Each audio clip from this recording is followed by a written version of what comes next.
From the age of 4 to 6, I lived with my grandma, who was also my godmother, and with my grandpa on my father's side.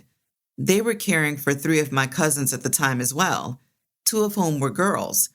My mother later shared with me that she sent me to stay with my grandparents since I was the only girl in our house. She thought I would enjoy being around other girls.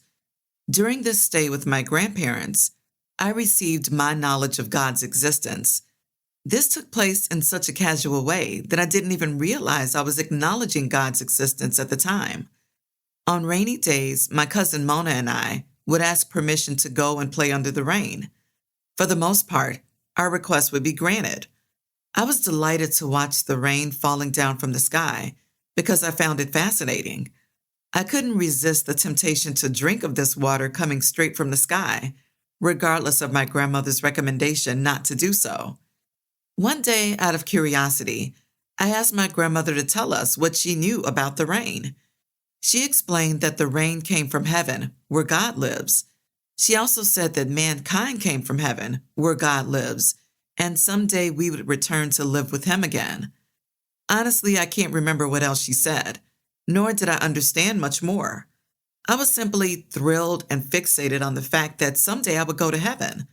All this sounded amazing.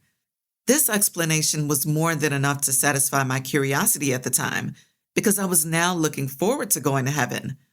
On the next rainy day, I drank even more of that water. For Mona and me, this was our little secret, to fill our stomachs with this water coming from the sky. Some time passed since that conversation with my grandmother, and one day, a member of the family died. My grandmother took me to the burial ceremony with her.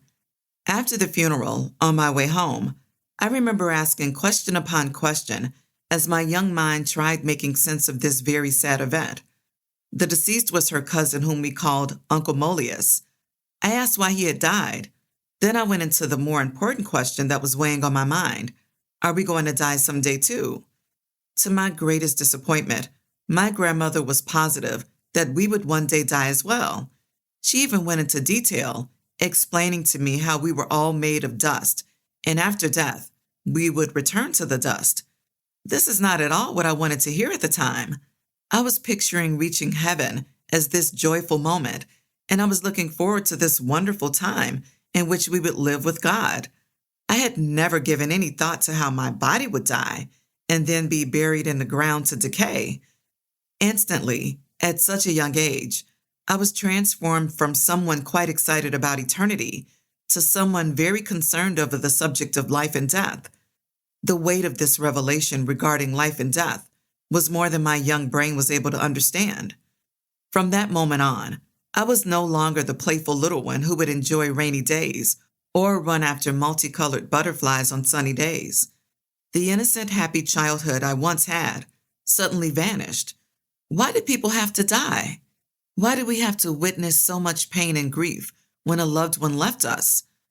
I had thought they were going to a wonderful, joyful place. This became a huge burden in my life, one with which my immature heart could not understand how to properly deal. I had no idea it could be handed over to God.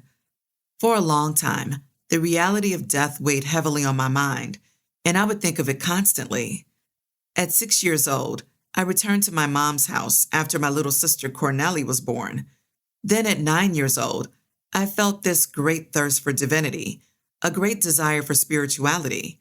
I was eager to know more about this Heavenly Father, of whom my grandmother had spoken so greatly in the past.